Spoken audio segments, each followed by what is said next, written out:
Good morning, Tampa Bay. Happy Tuesday, everybody. Hope you guys all had a good 4th of July. Ate lots of good old-fashioned American hamburgers and hot dogs. And had a couple beers. You got to kick back some beers, right? Like that's even if you don't drink. I had 2 beers yesterday. That was Yeah. Yeah. I didn't have any, actually. I was too busy chasing the puppy. Yeah. Oh, boy. Did you let off any fireworks yesterday? I did not know. There were so what's really cool is obviously this is our first time in the neighborhood for the 4th of July. And my wife and I literally sat upstairs after the puppy went to sleep and we opened up. So we have like basically like an entertainment room and it's got windows everywhere. Mm-hmm. We opened them all up and no matter what window you looked out of, you just saw fireworks. And I was like, oh, this is perfect. Yeah, that's how it is in my neighborhood. There's like people just shoot off mortars in like my whole neighborhood. So it looks like our background right behind you. So it's really nice. Yeah. I heard Boom by the Bay was really nice. So we went over there. Hope everybody had a good time. Of course, this is Channelside in the morning, live on the Channelside Sports Network. We got a lot to unpack today. Too much. Matter of fact. It should. Yeah. But it's a good thing, though. That's a good thing, especially on a Taco Tuesday. It definitely is. Yeah. Oh, we should try to. Yeah. Like wheels are spinning on this Taco Tuesday. Let's just talk about things that aren't happening. And that would be winning. Rays continuing win streaks. You want to take it from here? I would love to. And if you're like me, and I'm a somewhat betting man, if you want to dial up on your DraftKings or your FanDuel or your BetOnline.ag apps, if you want to win some money, make sure to bet on the Rays losing the day after they have a 3-game win streak, because that seems to be the thing they like to do. They don't like to win the 4th game. They like to win 3, not 4, not 5. They just like to win 3 and say, hey, we're going to stop it at 3 right there, as the Rays lost yesterday to the Boston Red Sox. Yeah. They didn't just lose. They got blanked. Yeah. And the bats were looking so great the past 3 games against Toronto. And then once you get to Beantown, it's curtains. We're not going to hit. Curtains. Yeah. I don't get it. I don't get it either. It seems like, Toronto's not cold. They're in summer months. It just seems like the bats were cold when they went to right. It's to me it's absolutely crazy to me that these. But let me dial it back. Let me dial it. Let's do it. It was after the first game where they got crushed. It was good to see them rip off 3 against Toronto in a row. That was a good thing. Because obviously, it's such a tight race now for 2nd, 3rd, and 4th in that division. Where if you take 3 out of 4 against Toronto, which Toronto is a pretty good team this year too as well, that's a good sign that you're going to be competing in the AL East. But if you're not going to win your opening game against Boston, who is another team, if you don't know it by now, in the AL East, which is who they're in 2nd place because they were in last place before and now they're in 2nd. If you lose the first game of the series, that's not how you keep a win streak going. Oh, it's not? That's how you take a step back after gaining 3 games. So, you did put out a poll on your Twitter the other day. I did. And you asked, I did. Are the Rays going to find themselves in last place at some point? And I know, Evan, that we are just a local small-time sports blog here. Yes, we are a blog. Yes, we blog and stuff. However, it is a very valid question. And the way that it is trending, if we would have had this conversation last week and we said, hey, do you think the Rays, with the way that they looked against Toronto, and you said, hey, are the Rays going to find themselves in last place? And the answer is probably pretty positively going to be no amongst all fans, because you go, okay, well, this is what we've been waiting for. We've been waiting for the bats to light up. KK's coming back. Good, bad, and different, however you feel about that. Shane McClanahan is playing well. Isaac Paredes is, he's playing like a man possessed when he's at the plate right now. He was. Did we decide on a nickname for him? Because I think El Scorcho would be a good one. I liked that one. I liked, and this would be way too long of a nickname, but it definitely sounds like a Chris Berman kind of thing where Isaac, don't raid on my Paredes. No, anything Chris Berman should be stricken from this show, stricken from the record. And I will say, look, I saw everybody's attempts at giving him a nickname. Some were really stupid. Some were kind of like, okay, you're just being an asshole on Twitter. Yeah, these nuts. Come on. Yeah, I mean, yeah. What does that even mean? Well, I know what that means, but you know. But of all of you commenting on that tweet, come on, guys. Let's you guys can go back to the drawing room with some of these nicknames because they were just god awful. They were not a good time. No, they weren't. to say the least. Yes. There were definitely some good ones.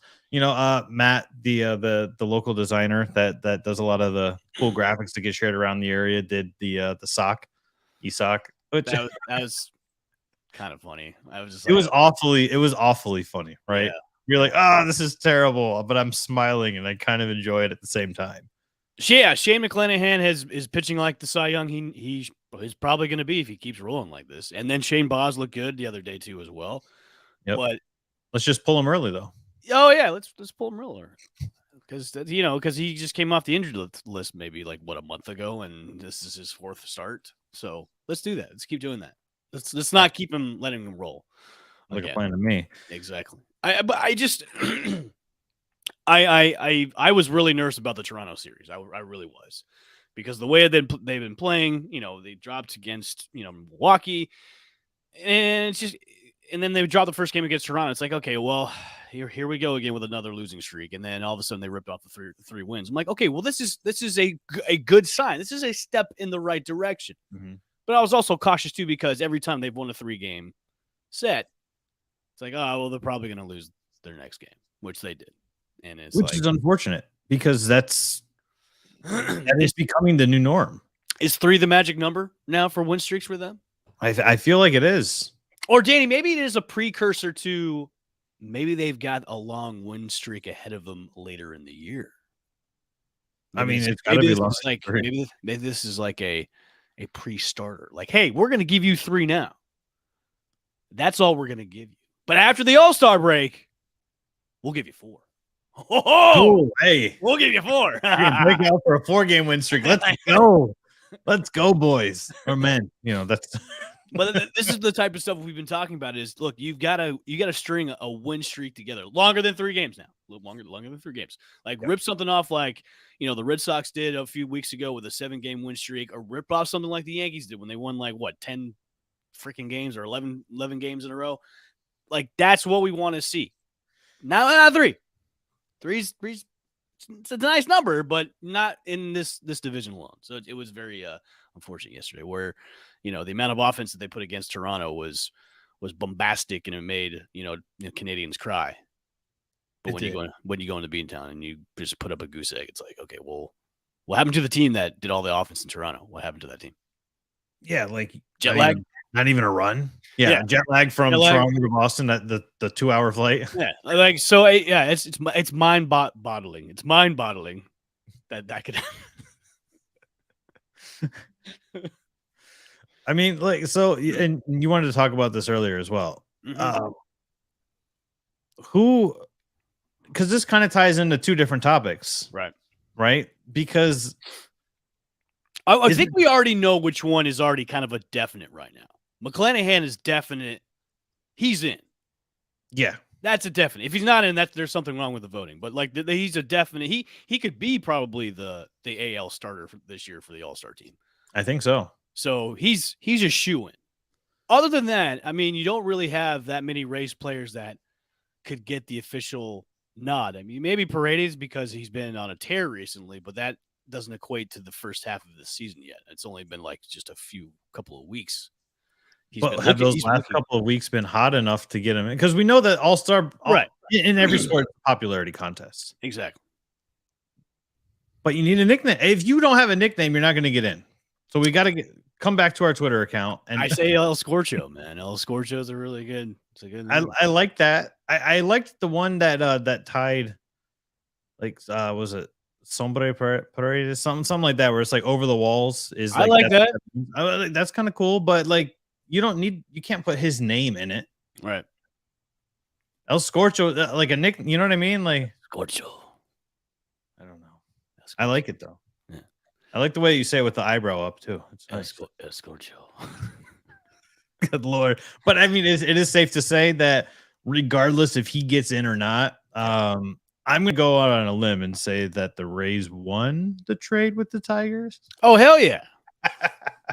It's a no-brainer now. Yeah. Is Austin Meadows even back from the IL yet for the Detroit? I don't believe so. No. He's been a ghost this Yep. year. And Paredes has just been hitting the crap out of the ball. How many times have you seen a guy get an ear infection and get put on the IL like Austin Meadows? Like that's just weird. It sounds like an NBA injury. Like, I got an ear infection. I can't play. My cramps. I don't understand how that's just a weird injury. I'm sure that somebody else has had it, but maybe just because he's tied to the Rays, like it just you were able to see it. And I can see it being like a valid like injury. I mean, if you have a very bad ear infection, it could mess with your equilibrium and make you just kind of like, and then you're muffled too, so you can't hear anything. But still, I mean, he's been on the IL like most of the year so far. I think he played like a couple of weeks during the first couple of weeks in April, and that's that. He hasn't really been seen since. So thanks, Detroit. Thanks. We love Paredes. We do. Does the entire Tigers team have equilibrium problems currently on offense? I don't know. Because they're making our Rays look like we should all go to the All-Star game. I know, right? Offense. Good Lord. It could always look. We talk about this from time to time. We always talk about, hey, we don't spend money. We don't hit the ball a lot, but it could always be worse. We could be the Pittsburgh Pirates with our payroll, but we're not. True. We could be the Detroit Tigers with our offense. We're almost, but we're not. We're a little bit better. So it could always be worse. So if you want to look at some silver lining, there's your silver lining. It could always be worse. It could always be worse. That's true. Yes. I agree. But hey. So I need to hear your thoughts. Because obviously we weren't able to cross paths to wrap up last week. I need to hear your thoughts. That I'm goddamn Nostradamus and I predict everything correctly when it comes to the Rays Stadium situation? Yes, of course. Yes. I mean, that's basically it right there. I know like in our rundown, you had keep tabs on the fairground site. I've not even heard the fairground site as an option, which is to me is super cool because that's tied right next to the Mid-Florida Credit Amphitheater, which is it's a no-brainer site, and it was kind of talked about before. I think it was like one of the 5 proposed sites that they had originally. Like, hey, fairgrounds is one, and then you have the Ybor, and then you have the current site, which they would just redo, and then there was another one in St. Pete by the water, where where the pier is at. But like that side of the fairgrounds has been kind of like the lowest of the low on the totem pole because of I don't know why. And when I was invited, I when I went to the game last week, I talked to a couple of Rays fans that were sitting in front of my dad and I was like, look, I was invited to one of these panels that the Rays used to do. I don't know if they still do them now. Like I'd been invited to like 4 of these things in a row. It was really weird. And I'm not even I'm not a season ticket holder. I'm just a casual fan that goes, but for somehow they always like me to come back for these panels that they did. And one of the panels was what's up? They don't want yes men. No, they don't. And that's why they select you. I guess. So yeah, it was a panel that they had. It was me and a few other fans in this, and we all got invited to the drop. It was nicely catered. They gave us lunch that day, and we sat down with one of their consultants that they had that the Rays had hired for building a stadium. One of these design consultants, and the main question was, hey, as a fan, where would you like to see the Rays get a new stadium? Is it here? Is it there? Where would you like to see them play? What's the most logical site? And I was the only one in the room. And this is look, if you can believe me if you want, that's fine. But this is a true story. I said, hey, why don't the Rays look at the fairgrounds? Because you have the traffic that not only is going to be coming from I-75 in the North Tampa area, you've got the I-4 the I-4 corners right there. So not only you're getting Tampa and south of Tampa traffic, you're also getting east of I-4. So that means you're going to get Lakeland, all the surrounding cities around Lakeland too, and then maybe some of Kissimmee and some of Orlando. Because from Orlando, it's about an hour drive.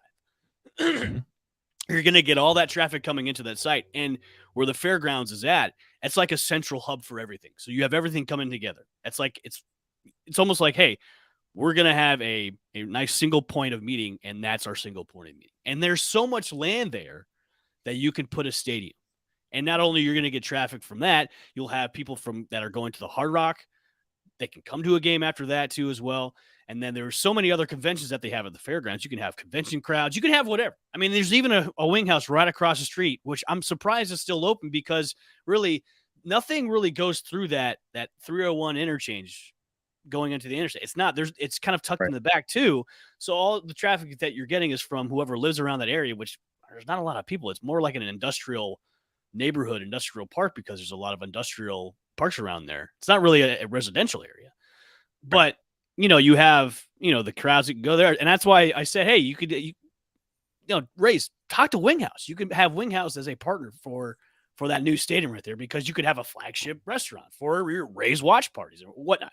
But, I was looked at like I was, yeah. And I was looked at in the panel like I was nuts. Like, what are you talking about? Why would you? It's like, it's the perfect no-brainer spot. And now, since you have Bright Line trains, having that monorail going from Tampa into Orlando, that's going to even bring more commuters to go there too as well, because that could be a stop on your trail or wherever they have it. But it'll be more accessible for people. Hey, I'm going to take Bright Line trains, probably take like a 15, 20-minute monorail ride into Tampa to go see a game. I just don't understand. Like, okay, now they're going to be looking at this, kind of like, hey, we're going to check it out.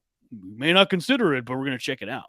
It's definitely something you should check out. It's definitely a site that you could break ground and build a stadium that it would be a no-brainer site. I just don't understand. Then you can get your retractable roof if you want so bad. Yeah, exactly. Which is not necessary. We've already established that that's not necessary. And if that's your sole reason for saying, oh yeah, but we can't move the E-bar, we need the retractable. You don't need the retractable. There's wants and there's needs. Right, exactly. That's a want, that's not a need. You don't need a retractable roof. You could do a dome. Mm-hmm. You could. So another story. So actually, at the game where me and my dad went to the Milwaukee game last week, we were talking about stadium and stuff like that, and he's like, yeah, I went to the Rogers Center when it was first open. I went to the game at Rogers Center. They had the retractable roof. He's like, and they want to have a retractable roof down here. He's like, this isn't Toronto. This is Florida, where if you have a retractable roof, that'd be stupid and it'll be a waste of money because of the heat that we have in Florida. Why? Like, the only time you would have a retractable roof is when maybe in late September, early October. Yeah. And that would be the only time. That would be the only time you would have it open. And my dad was just saying, he's like, that's, you're just wasting money on a non-necessity when it comes to a retractable roof. And I agreed with him. It's like, I don't want a retractable roof. Another panel that we had that was invited back to, they were doing stadium designs. One of the, I know I'm Rays. Hi, I'm still available for these panels that you guys do. One of the design was like a bubble roof or a bubble dome. The bubble dome it's almost like a see-through. You'd be able to have in that natural light that comes in.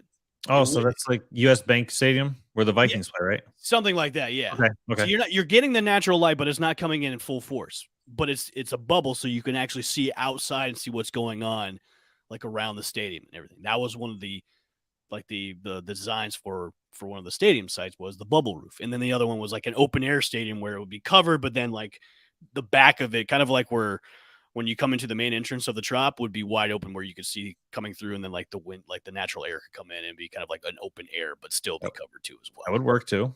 But all of these designs and all of these sites have just been kind of like pushed to the wayside because they can't get their shit together when it comes to this thing. So, what do you think happens in August? So like, nothing. Is it going to be another like we don't have a bid, or we're weighing our options still? Because like what I don't. So Mayor Welch, don't ever put out a statement saying we have a major announcement, because now nobody's going to believe you now. Don't even say we have a major announcement about the Rays Stadium, because no, just say, hey, we've got an announcement about the stadium site that we should have announced like a couple months ago. Like going back to this, now you're reopening the bidding is what's missing here? Because we've had bids so far, we've had a ton of them. Why aren't you just picking one of them? And now you're saying you're going to open it again, and there's no. He's like saying there's really no timetable for this. Yeah, there is a timetable for this, man. So what more do you need when it comes to more time? Like what? It's the idiocracy of the politics around this is just mind boggling again. I just for that reminds me of like when the Washington Commanders put out a statement in like December, and they were like, "Hey, big announcement! There's going to be an announcement in February." Yeah, but yeah, like, that was what their graphic said. Mm-hmm. Team announcement, new team name announcement in February. Yep. No, wait, did you just say an announcement for an announcement? This is like what happened a couple weeks ago, or last, or whatever, a week and a half ago. It was like a teaser before the teaser. You know how they do like for trailers for movies, where they have a teaser for the teaser, or teaser trailer for the actual trailer. It's like that. Like we have a 30-second teaser for the teaser that's coming out tomorrow. That's what it's like. And if whenever we're going to revisit this again, or whatever, we're going to have a bid or something in the next 6 months or so, I don't think it's going to happen again. I think it's going to be one of those things where, hey, well, we had a couple of good things but we're going to push this out to another year or so. I have no confidence in this whatsoever. And that's why I called it the first time, where it's just going to be another dog and pony show where we're just going to be back to square one again.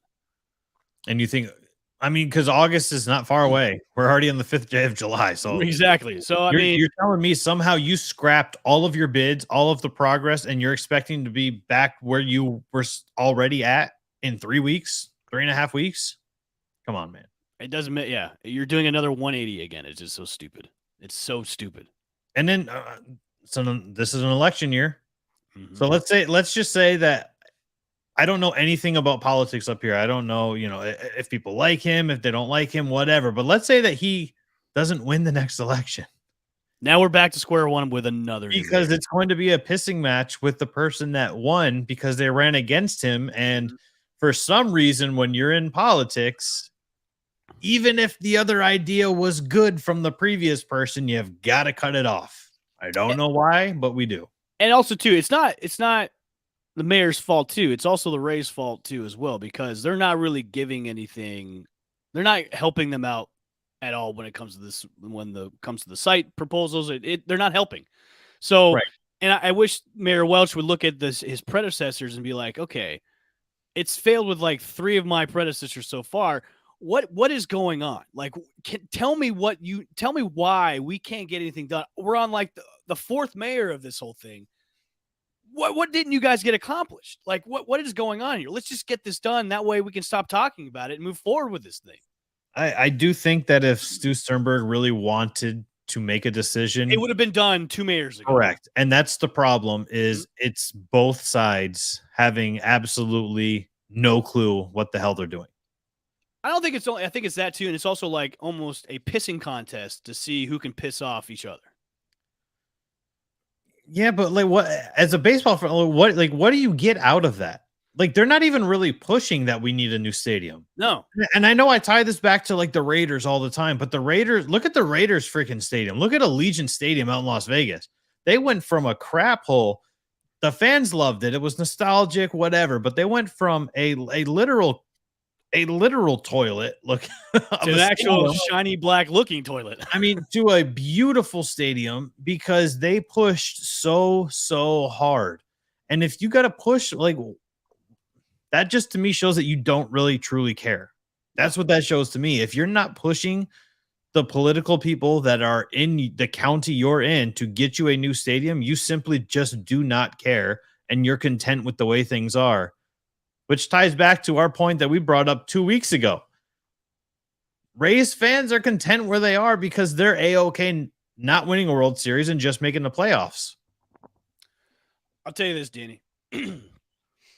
if Major League Baseball Commissioner Rob Mankiewicz really wants baseball to stay in this area, he needs to put the hammer down and say, if you can't get this done by the end of the year, you are out as the owner. Yep. Put the team up for sale. Yeah, the problem needs to be resolved.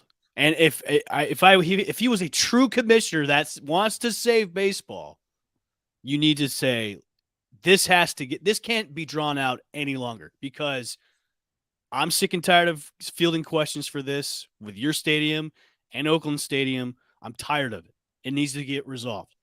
If it's not, you need to sell the team to somebody that's going to take care of this. Plain and simple. Because it's got to be done. Because 2023 is right around the corner. Then you've got the clock is now at 5 years for your lease being up at Tropicana Field. If you want to get a stadium done, it needs to be done within 3. Plain and simple. And I digress. I just don't. I don't see it. I don't see it either. The way that the track record is going, and like I said, for this, and I talked ad nauseum with Rays fans on Facebook and Twitter about the stadium stuff, because, like I said, for me, this is new.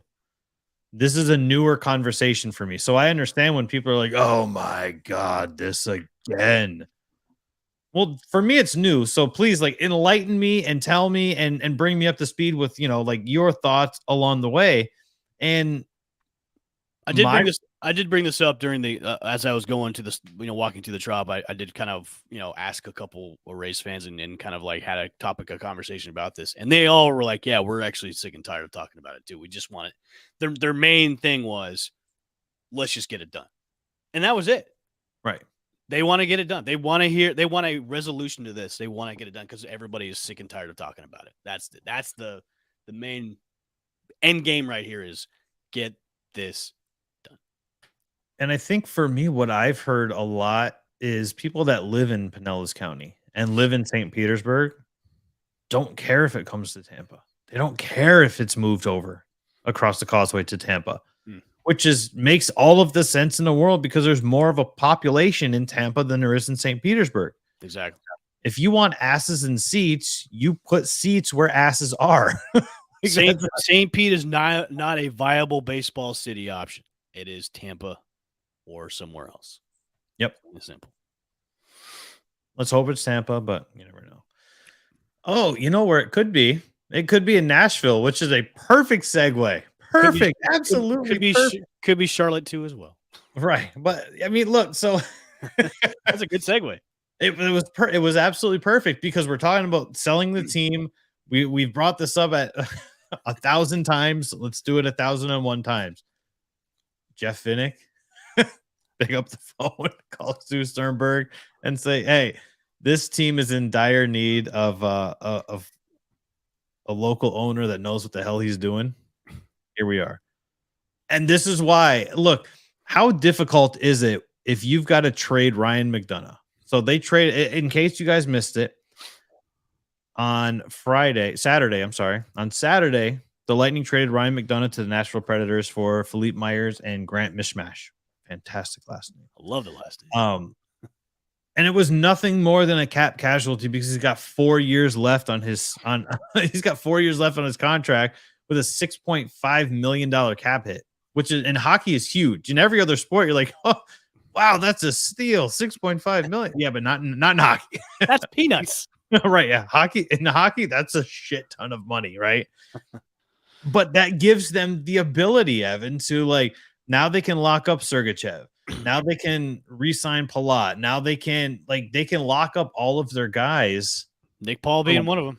Nick Paul, 7-year contract, a $3.5 million AAV.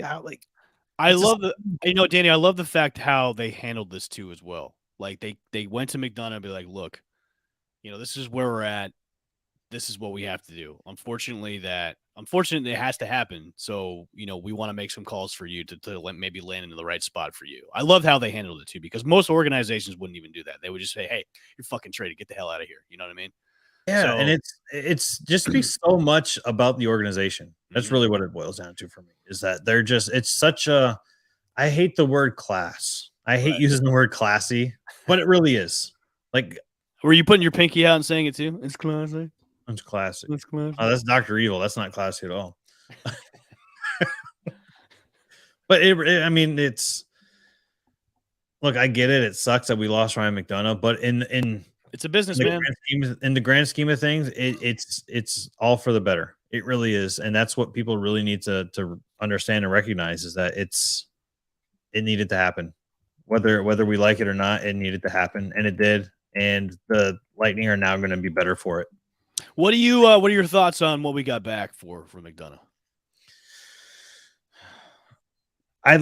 That's not a good sign.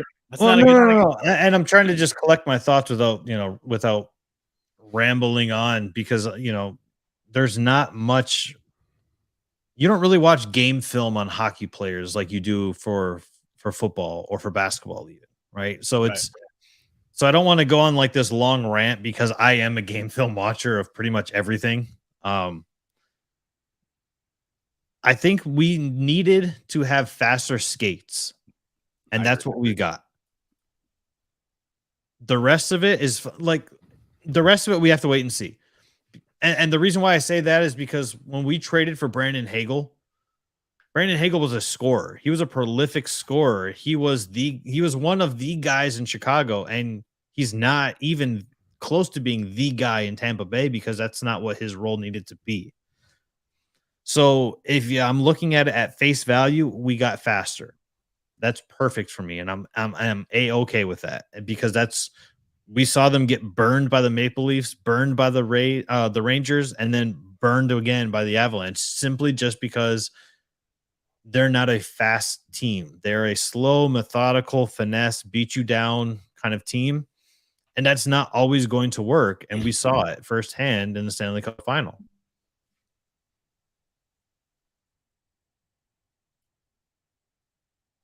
Boom. Well, it's like I'm happy with what they got, and like I said, for me, it's not even necessarily what they got in return; it's what they made room for. It's necessity. They traded for necessity, almost like they went into a draft and say, "Hey, we need to draft needs." And I'm glad that you brought up the point about they needed faster skates, and you hit the nail right on the head, especially if you're going to try and run it back and try and get back to the Stanley Cup Finals and avenge, your loss. And going through each of the series that even the ones that we won, we were the slower team. And when you say we addressed these by getting faster skates, you hit the nail right on the head. That's what we needed the most. Is we needed faster skates. So yeah, look, it's a business. We all love Ryan McDonagh. The 5 years that we had with him were fantastic and fantastical, but this is a business and you got to make a move somewhere. And what you get in return is, hopefully these two guys are going to fit the needs and fit right in with the rest of the guys too on the Lightning. So yeah, and like I said, it's what pisses me off too. Lightning trade a guy, everybody's okay with it. Rays trade a guy, everybody's all up in arms. Like a bomb went off. It's so funny to me how each team is different and the fan bases are different. Like, the Rays trade Austin Meadows and get Isaac Paredes, and it was a shit show from the fans. But now everybody's, Paredes is great now. Paredes is all great. Trade Ryan McDonagh. Oh, we're sad to see him go, but it's okay. We're the Lightning. Rays fans, we're gonna give you a big middle finger until something happens. It's just so. I don't know, man. And look, I've been having this argument a lot with tennis fans a lot. So if hold on. Let me stop. What? Yes. So tennis fans like to just piss and moan about everything. I've never met a tennis fan, so I wouldn't know what they are. So I was an editor for a tennis website. Okay. As part of my I play tennis routinely. I grew up watching it. That's actually one of my favorite sports. And people will sit here and they go, they talk about class all the time. Like that's a big thing because tennis has this moniker of being a high-end, rich people's sport, right? Which if you look at, like the tradition and, tennis has always been tied to like the Queen of England and the royalty in Paris, blah, blah, blah. I get that. But you can't sit here and talk shit about a player and trash them and tarnish their character and say, oh, they're a terrible human being. They're this, that, and then go, I wish they had class. I wish you did too. We can't piss and moan about everything. This is just like the Rays Stadium. If you want me to go full circle on this, please do. You want asses in seats. You need to do certain things. Nick Kyrgios is in the national media routinely in tennis. Most people that don't watch tennis have heard of him because he trash talks while playing tennis. He involves the crowd while playing tennis.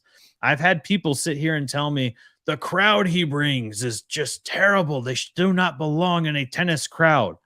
Who the hell made you the ruler of tennis fans? Like, these people paid money. If you are watching television ratings, if you are watching these games, the seats are sold out when he's playing. Television ratings are up when he's playing. There's new sponsors. This is the same thing that happens if the Tampa Bay Rays move to Tampa Bay. Like, it all kind of comes and ties together. Like, what's good for business is good for business, whether you like it or not as a fan. So what you're saying is we need more tennis fans. We need more not hypocritical tennis fans. Is what we need.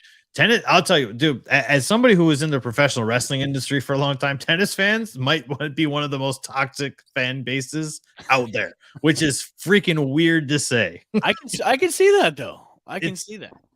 Oh, it's super strange. You know what else is super strange?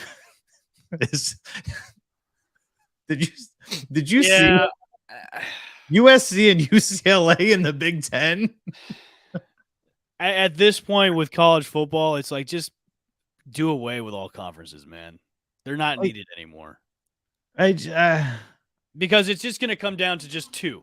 You're going to just see two conferences, give or take, in the next 5 years. It'll be two. That's it, because they're all going to merge together.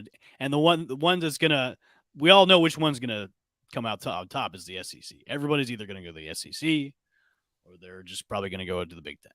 That's it. That's just so. Just do away with conferences. We don't need them. I'm so confused with how you take the two. Like, how do two teams that started the Pac-12? These are like the founding father teams, schools, USC and UCLA.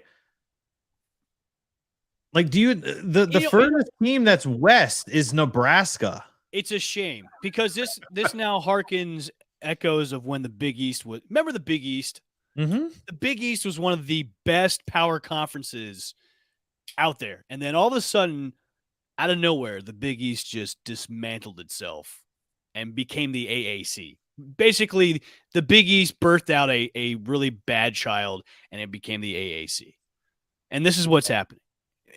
And I love college sports, I do, but when it comes to college football, it's just, and college basketball too, it's just a cluster of dumbness. Even Notre Dame, Danny, Notre Dame is actually considering joining a conference now. The SEC. Yes. What? What does SEC stand for? It means should always exit conference. There we go. Should exit conference. Look, okay. If we're gonna talk about Clemson, possibly, sure, that's fine. Arkansas, yeah. Technically, they're still technically Southeast, right? Yeah. Vanderbilt, they're in what? Tennessee, maybe. Yeah. Maybe Notre Dame. No. Why doesn't Notre Dame join the Big Ten? That's where all of the other teams because it's all about the dollar bills, y'all. And sure, this is SEC mind-boggling. Yes, this is mind-boggling.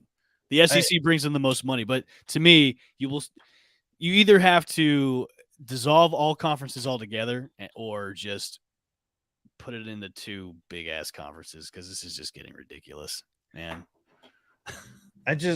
So the Big West is going to be proposed. Illinois, Iowa. So the Big Ten is now so big that it's going to be in 2 conferences. So there's an umbrella of Big Ten now. Should they just call it the Big Central West because Illinois is not even west of anything? Why don't you just call it the Big Ass, like big conference? They Just should call do it Big Central. We're gonna call it Big Central. Yo, what's up? Come on to the Big Central Conference. Come on. So Illinois, Iowa, Minnesota, Nebraska, Northwestern, Wisconsin, and then we're gonna travel 2,000 miles west. And we're gonna add 2 California teams. That's like the SEC. That's like what was it? Steve Sankey, I think, is the commissioner of the SEC. The gentleman photo in the photo below. That's like him calling up like Hawaii and going, "Hey guys, so we got an opening." Or it's like them calling up Maryland and Maine and going, "Hey guys, come on down to the SEC." Like it doesn't make any sense. No. And I don't know. Does this maybe it has to do with NIL? You know what? You know, Let's not do away with the conferences. Do away with conference names. Rename them. that's fair because now Big 10 doesn't make sense. Yeah. You're Big 16. I'm for that. Rename them. Don't even call them what they are right now because they make no sense anymore. SEC should no longer be the SEC. Could you imagine the uproar? I mean, the SEC should be called All Good Schools. Very good. All good football schools. Or money makers. Or NFL development program. Yeah. And minor league and NFL, the minors. I mean, that makes. You could call it the AAF if you wanted to. There you go. Yeah. Did you know the USFL had their championship game? I had no idea the USFL was going on until I saw a promo on YouTube TV, and they're like, "Yeah, USFL playoffs are happening this week." And I'm like, "Whoa, wait! You already played the regular season? What's going on here?" I've seen more promos and anything for the XFL more than I have for the USFL. Well, and the XFL isn't even going on until next year. I think the USFL started incorrectly. I didn't follow any of it. No, the USFL shouldn't have even started to begin with. It should have just been XFL and no USFL because the USFL is just another AAF. That's it. It's AAF 2.0. Well, and part of the problem with the USFL is every single game was at the same stadium in Alabama. They were all in Birmingham, Alabama. There were no home fans. And then, conveniently, did you see who won the championship for the USFL? I don't even know what teams are in the USFL. All you need to know is the home team. Okay. Birmingham won the USFL championship. That's really all you need to know. I'll give the XFL a shot. I gave the USFL like 8 plays, and I was like, yeah, I'm done. XFL version 1 was really not good. But XFL version 2 had momentum going before COVID really kind of ruined everything. So I think that's. So I'm going to give this third iteration of the XFL a chance because I think if COVID didn't hit, the XFL would still be thriving because playing wise, it was still like pretty good football. I mean, it was entertaining too. I mean, the fans are loving it up in those games, man, especially with the cup trains, like the cup snakes. Those are fantastic. And having the commissioner involved with that too, as well. Like the XFL version 2 got kind of like a bad deal because COVID ruined everything. So, and now The Rock is taking over this.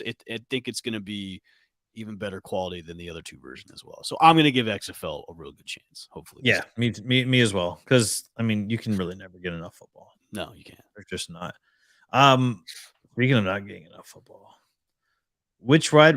This is gaining more and more steam. We've talked about this before. Mm-hmm. We kind of dismissed Julio Jones. Maybe we kind of backtrack it and don't dismiss Julio Jones at this point because, look, at the end of the day, he is still going to command respect on the field. Exactly.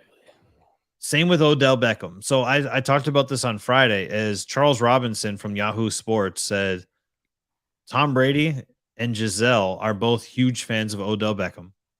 I don't know why every time there's like a problematic player that has some sort of label, they have to like throw Giselle in there too to be like, oh, okay, yeah, let's smooth it over. Tom Brady's wife likes him, so he must be an okay guy. Tom Brady makes questionable character decisions, apparently. But once we bring in Giselle, everything is a-okay. This guy's going to be smooth sailing. You must get him on your team. I don't know how she talks. I really don't. Tom, you need to get him on your team. He's sexy. He bring money. I don't know if that's her accent, but maybe that's what I have no idea, but I'm not picturing that coming out of her. Okay. Maybe Tom, you should get maybe Mr. Julio or something. She's not Cuban, is she? No, she's not. I think she's like Portuguese, I believe. Oh, she's Brazilian? No, she's Brazilian. Is she Brazilian? Yes, she is Brazilian. Oof. Tommy, my hat's off to you, you son of a bitch. For the 7 rings or for the or for the one, the most important one? Both. So who would you rather have? Would you rather have but here's the caveat to this though. Would you rather have an Odell Beckham who you're not going to have until November? Mm-hmm. And he's coming off an ACL injury. A second ACL. Mm-hmm. Or would you rather have Julio Jones, who is healthy now-ish? He's always healthy-ish at this stage in his career, right? But he's definitely going to open up the field because if you're running a set, and look, I know Buccaneers fans are like, yeah, Julio Jones, great receiver, but he was a Falcon. We hate him for life. You guys are stupid. Dude, tell me that it would not be ridiculous to see week 1, to see, doesn't matter the set, but to see Mike Evans on one side of the line and Julio Jones on the other side of the line. How ridiculous would that be? Like Madden GM mode in me is like screaming, like, oh my God. So you would rather have Julio over OBJ? Based off of having uncertainty right now at wide receiver because Chris Godwin is out, yes. If Chris Godwin is healthy right now, I'd rather have Odell. Okay. Because I think Odell is more explosive. Like I think Julio's lost a step or two. Yeah. I think that he's still going to command respect, and that's what you need, especially when you've got questions at tight end. Right. And I think that's the most important part is you need to look for, and Tom Brady obviously knows that, but you need to look for what ways are you going to get an advantage. You're not going to get an advantage when you sign Odell now. You'll get an advantage, in 5 months from now?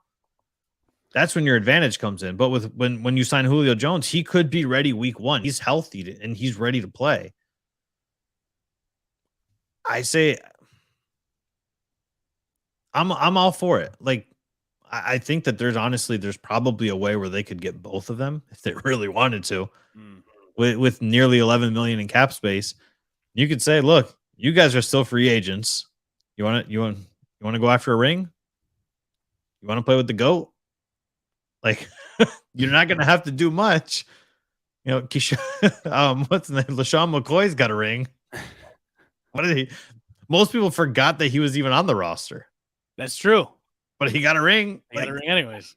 You know, and look, Odell definitely wants to go for another ring. And here's the thing is I think that Odell wants to prove that he can still play, where Julio understands where he's at in his career and he just wants the ring. So I could see him taking like a very small deal, a very small look. I've probably got like 2 years left. I'm going to sign a year here, go after a ring, and then I'm going to sign a 1-day contract with the Falcons, retire as a Falcon. Done. I'm at a conundrum with these two because there's so many cons for both, but there's also so many pros with both. And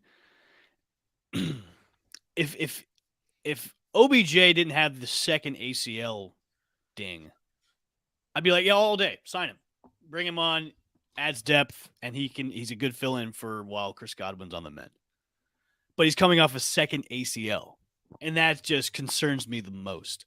Even though he's a dynamic player, and I think him and Tom Brady could have a great connection with each other, it's the ACL thing, man, that kind of just – if you're going to sign him, you got to sign him for cheap because you're not going to, like, throw cash at this guy where his knee is now in question for a second time, and he's coming off another surgery. With Julio, on the other hand, like, he gets dinged up. I mean, he hasn't really had a major injury. He just gets dinged up, and he misses a couple weeks here and there. But Julio Jones is still a big presence as a wide receiver, and the possibilities are endless because, and like you said, Danny, before, he could open up the field for the other guys.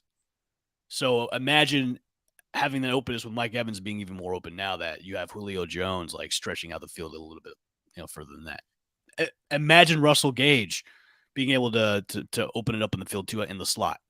Like, imagine Russell Gage, how wide open he's going to be if you've got it. I mean, because you still have. Here's the thing: is like you said, Julio Jones has lost a step, but he just gets these little like. But he can still jump over 90% of the corners.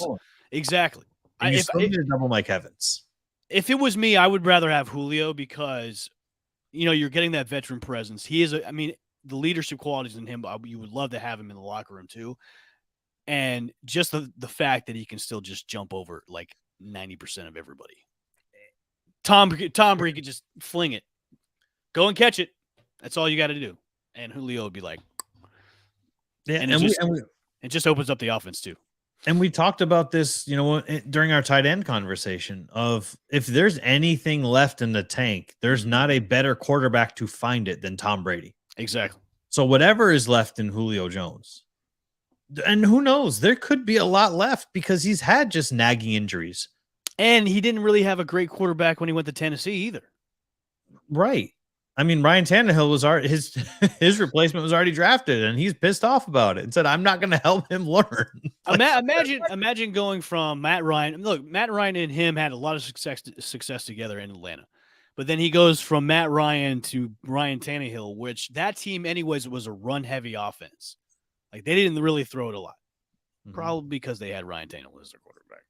But now, I'm a free agent. I've got the Bucs maybe chirping in my ear, like, "Hey, come down to Tampa. You've got the greatest of all time is going to throw to you." Right. Like, if I was Julio, I'd be like, just give me a couple mil. I'll sign up. Let's go. Give me a jersey. Yeah. I mean, when you're a player like Julio Jones, like who would you be looking at outside of Tampa Bay? Maybe the Rams. But the Rams, here, look, the Rams got Cooper Kupp. Yeah. I think Robert Woods is still there. I know they have Allen Robinson. Robert Woods is not there anymore. Oh, that's right. He left, and Allen Robinson is that's an upgrade for the Rams. Right. You're now looking at a healthy Julio Jones. That would be a third option. Whereas Julio Jones could come down to Tampa Bay and be a second option for half the season. He wouldn't go to Green Bay because Green Bay doesn't sign wide receivers. Right. I mean, they got Sammy Watkins, which is talking about a guy that's always injured. He's good for one game. That's it. He's a fantasy bust. He's a fantasy boomer bust. Yep. Yeah, doesn't it make sense? Most logical sense to you that the best fit for him would be Tampa? Yeah, it would be because that gives you your best shot at ending your career at the top. Plus, Julio's no state tax. I mean, come on, come on. And it's still close to Atlanta. Yeah, it's not that far. And look, and it keeps you in the NFC South. I just wonder because there is that rivalry. Would he be, and is this something that's in the back of his mind as well? Is like, hey, look, I know the Bucs give me the best opportunity to win a championship. If I sign there, will I be able to retire as an Atlanta Falcon with open arms? You know what? I think Atlanta fans would be okay with it. I think it's a respect thing, right? It's a respect thing because look, he gave you so many years in Atlanta. I think Atlanta kind of did him dirty too, like the way he left. So I think it'd be a respect. I mean, I think it'd be, look, he plays maybe a year left. He's got a year left in him. He ends it in Tampa, but when he goes to get his jersey retired, he's definitely going to be a Falcon. They're not going to say no. Yeah, so. I think it's regardless of where he plays. Exactly. I mean, hell, he might not even play. You never know. And plus, the Falcons don't really have the Bucs and the Falcons isn't really like a rivalry per se. Rivalry. Yeah, I mean, there's more of a team rivalry against the Saints more than anything. Like, everybody in that division hates the Saints. Right, that's true. I mean, there's no rivalry against the Panthers either. No, let's be real here. Yeah, let's be real. The Panthers don't have a rivalry. They have a rivalry against themselves. This was a topic I wanted to talk about a couple of weeks ago, but it just didn't make air. Do both teams need to be good to have a rivalry? Yes. Yes, they have to be good. And I'm just curious because like hold on a second. they start off both good. What if one team starts to be shitty? Is the rivalry still there? Because look at the Yankees and the Red Sox. They've had a rivalry since forever of time. And there's been points in the years of baseball where the Red Sox have been really a bad team or the Yankees have been a really bad team, but they still had that rivalry against each other. Maybe mostly because it's the fan base because they all hate each other. So I think that ties to it. Yeah. Okay. So, but I would say that both teams have to start off good to have a rivalry. I mean, I would say that there's more of a rivalry with the Bucks and like the Saints, Green Bay, than there is with the Bucks in Carolina and the Bucks in Atlanta. I can agree upon that. The Bucks and Saints is for sure. That's for sure. Like the teams don't like each other. The front offices don't like each other. The fans hate each other. I think the Packers Bucks rivalry stems from that questionable hit Warren Sapp did in that playoff game. Yeah, that's an unmentionable, but you know, Sapp, we love you. We will not speak about it. We love you. We will not speak of this. Yeah, we love you. What teams do you think as we head into the season? What teams? Danny, let's save that for a later date. Let's save this one. Let's go to Joey. Let's go to Joey Chestnut. You know what? Yeah, we got. Let's close. Let's close on a high note and a low stomach. 63 hot dogs. 15 wins in 16 years. And mind you, Evan. And he did a chokehold on a protester yesterday. Did you see that? He competed injured. He competed at the highest level one can possibly compete in his sport. Well, that's right. He was he had a leg injury, right? A torn tendon in his leg. We're talking about Kurt Angle winning gold medals with a broken neck. This guy competed at the highest level in a cast. I want to show you what makes him the GOAT the most, and I'll pull this up real quick because this was fantastic. It's on a loop right now. Chokehold. Boom. Oh. See that again from another angle. Darth Vader comes up. Joey's in mid-bite, by the way. Exposed something Death Star. I don't know what it was for. But look, he's in mid chomp. And he's like, dude, no, what are you doing? That's the GOAT. That's why. Okay, so DraftKings put out a thing and said due to interference, we're going to have to refund all bets. Oh. And I didn't hear about that. Oh, I didn't hear about that. So a lot of people are angry about that now, which to me, I get that now. But I mean, also at the same time, like, are you really going to bet against Joey Chestnut? Like, come on. He is the GOAT of all goats. He's doubled Tom Brady in rings. As an individual. And now the debate is also spurred to is competitive eating a sport. What's the first word in what you just said? Competitive. There you go. I think, look, he's the GOAT. He is up there with Jordan. He is up there with Tiger. He is up there with Tom Brady. He is up there with Serena. He is up there with Muhammad Ali. He is a GOAT. If there was another spot on the Mount Rushmore of GOATs, Joey Chestnut would be on there. I had a friend of mine chimed in when I posted the graphic yesterday on Twitter, and he said he is the gut of guts. And I was like, you know what? One might even say yesterday was the gutsiest performance of all time. I'll be here all week, folks. All week. Tip your waitresses. Right. I just look, people talk about this stuff all the time, right? When is enough for Joey Chestnut, though? Is he going for 20 titles in a row and then he calls it a day because this is 15? I mean, I would assume maybe that's got to be what it is. I mean, when is enough? I don't know. Have you ever tried to eat a hot dog like they do? Yes, I tried it once. I almost died. I've never tried it, but I've often thought about, I wonder if I could, I know I can't do 63 in like a minute or whatever, however long they do it. He has a really methodical way of doing it too, because I know he dips the buns, eats buns, then does hot dog. Right. So I don't know, man. I'm trying to get Mickey Sudo, the women's champ, on our show. So hopefully, and she's a Tampa native too. She's living in Tampa. So hopefully, there you go. Mickey, what's up? We want you on the show. Follow us for recipes. Let's go. I just look. People talk about this all the time. I mean, like, oh, this is a sport. It's not a sport. It's not a sport. Look, if all the national media outlets are covering it, if Sports Illustrated is covering it, Fox Sports, and if all of these sports are, it's a trending topic on Twitter. It's on ESPN each and every year. Where's it broadcast? Yes, it is a sport. It's not on ESPN2. It's not on ESPN the Ocho. It is on ESPN, the mothership channel. And look, it's just like is poker a sport?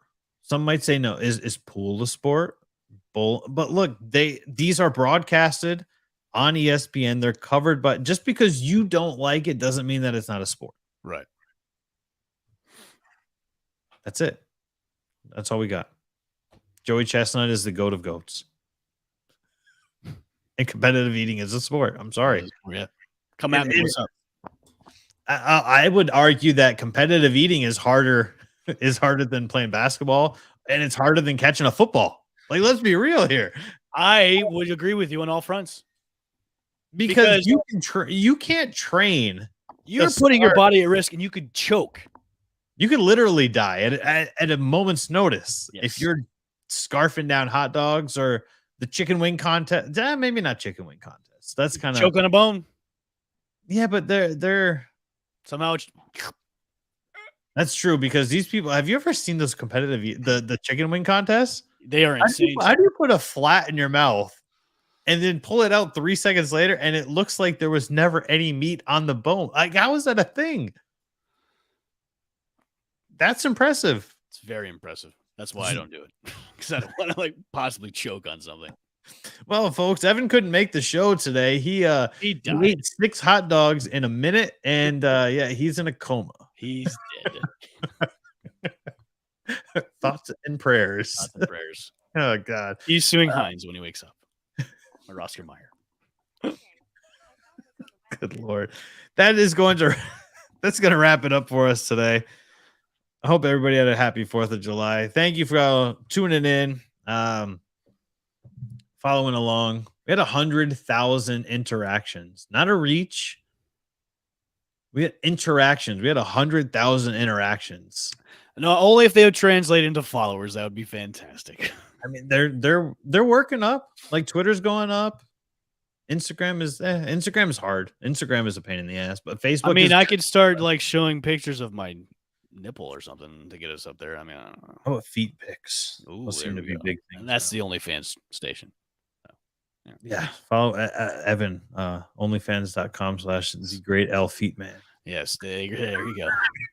Register trademark by Channelside Sports. Well, we definitely appreciate everybody that's been part of this run so far. June was just our second full month of launch, and to have 100,000 interactions is freaking insane. We've got some good stuff coming up too. Football is not too far away, folks. We've got fantasy football stuff coming up too as well. Finally. Hey-o. Live shows. Oh yeah, we've got so many good things. So if you like what you see on the social media, like what you hear from our videos and our podcasts, tag a friend, have them join in. This is at the ground level still. I mean, it doesn't sound like it when you talk about some of these numbers, but it's still at the ground level. So follow along, search for the Channelside Sports Network on all social media platforms. If you're on YouTube, we are going to. I know we keep saying that we're going to end up being exclusive to YouTube, but we will be very, very soon. Just it's the natural progression of how these things work. And we thank every one of you who've been around for this journey so far, and promise not to drop the ball. No pun intended. Maybe pun intended. I don't know, but that's going to do it for us. We will be back tomorrow and every day after that. Except Saturday and Sunday. You know how we are. Channelside in the morning. I'm Dan.